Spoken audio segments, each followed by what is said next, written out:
So here are some examples. The vision and the mission statements really are complements of one another, but the vision is that broad statement, and the mission is how we're going to make it happen. The mission statement sets up the landscape for us to later on clearly define goals and objectives about how the goals are going to be accomplished. So let's read some of these. So Google's mission is to organize the world's information and make it universally accessible and useful. Coca-Cola, to refresh the world, to inspire moments of optimism and happiness, to create value and make a difference. GE, we have a relentless drive to invent things that matter, innovations that build, power, move, and help cure the world. We can make things that very few in the world can, but that everyone needs. This is a source of pride. To our employees and customers, it defines GE. So mission statements are also fairly broad, but they're what we work upon to create our goals. So for example, with Google, their goals and objectives would branch from the statement, quote, to make the world's information accessible and useful. So the goals that they would come up with would spell out exactly how they plan to accomplish making information accessible and useful. So how they're actually going to get that done. So you'll be writing your own strategic plan, so make sure that you come back and use some of these mission statements as templates when you're writing your own. And there are so many, oh my gosh, if you just Google mission statements, you will have a lot of help in finding good ones.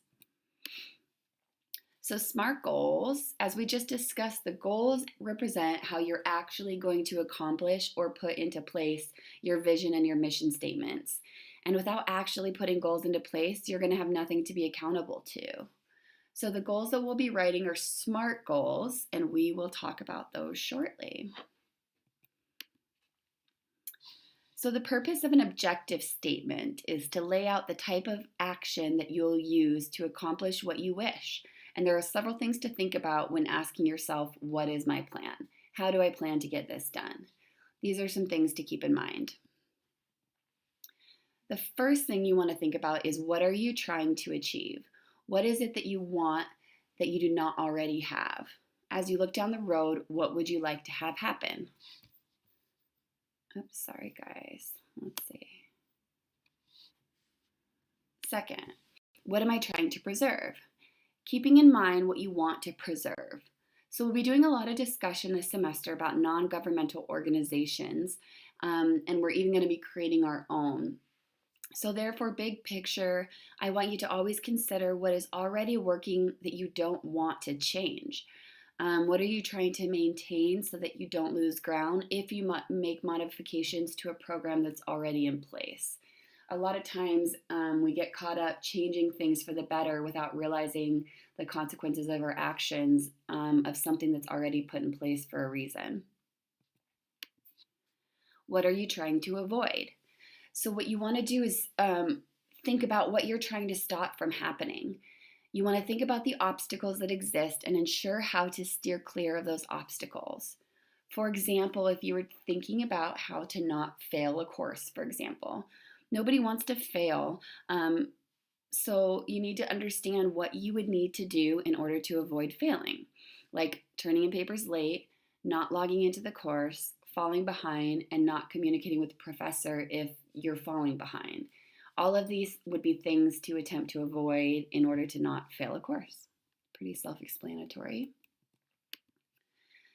And then how do you measure if you've gotten something done? So lastly, I want you to think about how you will measure if any progress has actually been made. And I use this DARE example from a professor that used to teach this class.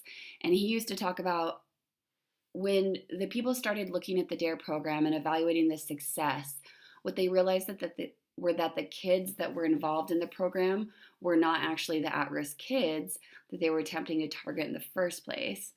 So they had to reassess and wonder why they were even doing the program in the first place, and just think back and look at how they could reach those kids that they really wanted to from the get-go. So there are several ways to measure success, and often those measures are very subjective. So how, for example, would you measure if you've made an impact on somebody's life? That's a really subjective measure. So we want to start looking at objective measurements of goals rather than subjective measurements. So that's why it's important, again, to find objective ways to measure success.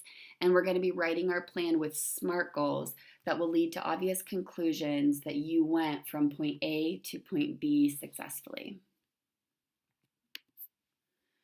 So finally, let's look at SMART goals and the elements that make up SMART goals. And these will be all the elements used by you when you write your own SMART goals: specific, measurable, achievable, relevant, and time-based. So specific and significant. To establish a goal, you need to be very specific so that down the road you know exactly what you're looking at. It also needs to be significant, or why else would you do it? So if you're not specific, then the goal cannot be measured. Second, measurable. You need to be able to measure whether or not you've accomplished your goal, and it needs to be quantifiable. To make a statement that you're going to do good and wonderful things in the community is just not specific, and it's also not measurable, even though it's well-intentioned. If you were going to say that once a month you're going to volunteer for an organization that serves the community for at least 10 hours, then that's a measurable goal. Achievable and action-oriented.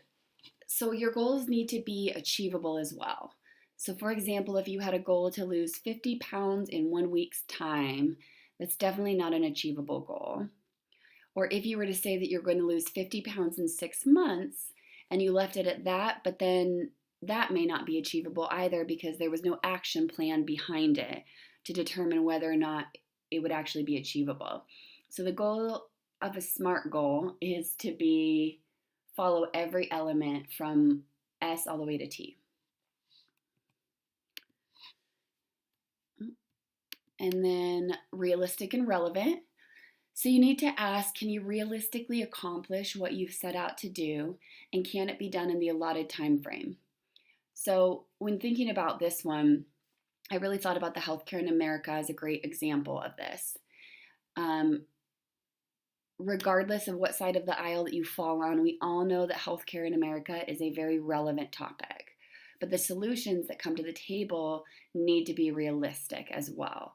So there's all these different components within creating a SMART goal that you need to consider. And the goal being realistic and the goal being relevant are very important components. Lastly, the most important one is time structured. Oops, sorry, I spelled that wrong. I just realized. I find that many students leave this element out and have to be reminded that this is a huge part. Oh, maybe I didn't spell that wrong. Sorry, I was getting off on a tangent there. Many students leave that element out, so they need to be reminded this is a huge piece of writing a good SMART goal.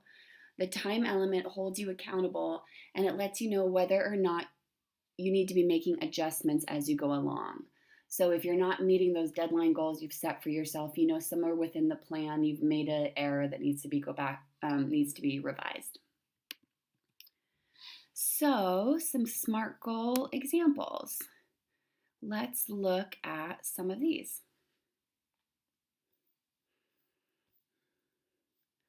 So you guys can use this.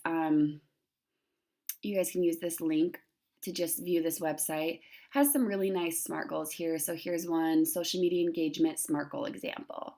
So specific, as part of our Facebook marketing strategy, we'll increase our weekly shares on Facebook at least 20% by posting at least 5 times a week and including an image in 75% of our posts.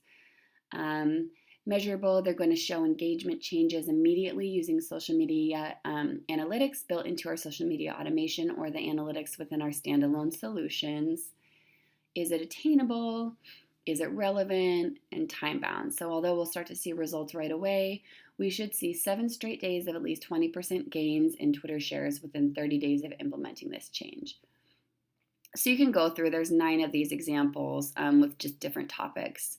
Some that are personal, more that are business related, but they really lay out an entire goal and break it down into its different components. Okay, so moving on. Your strategic plan is really your roadmap to the future. It consists of your personal vision, your personal mission, and your SMART goals to get you there. So keep in mind that your strategic plan is always changing, growing, and expanding because that's the nature of life, right? Once you develop a plan and you begin to implement it, don't be discouraged if along the way you find that it needs changes. So, good luck, everybody, in writing your strategic plan. I hope that this helped a little bit. And students at the end of every semester always tell me and comment that this assignment was really a fun experience and eye opening, and they didn't think that it would be very relevant, but we come back midway through the semester and evaluate how you've been doing on your strategic plan and your goals. So, I think it's really fun, and it's a good way to kind of monitor your progress in your personal life while you're undertaking such a huge new step in your education. Thanks for listening, guys.